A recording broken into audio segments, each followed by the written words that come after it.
পড়েছে? গরম পড়েছে? আর আর ছোট না, পড়ে যাবে, দুম করে পড়ে যাবে। রুটি খাবা? এই যে রুটি খাবে, ছোট এক টুকরো দেবো, নষ্ট করবে না কিন্তু, তাহলে কিন্তু মা বকবে। নাকি একটু হাওয়া খাবে? আগে হাওয়া খাও।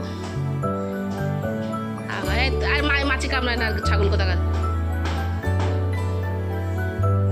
বসো বসো, চুপ করে বসো, বসো বসো বসো, দাঁড়াও দেখি রুটি তুমি খাও কিনা, তারপর দেবো, না তোমাকে দেবো না, তুমি নষ্ট করা পাঠিয়ে আবার। তুমি তোমার মাংস ছাড়া ভাত খেতে পারো না, মাংস ছাড়া তুমি তোমার পরোটা ছাড়া রুটি খাও না, তোমার আবার এই গল্প রয়েছে। নাও, আমি সামনে গিয়ে দেবেন কিছু ছেলেরা, এদিকে ছাগল কোথাকার, ধর।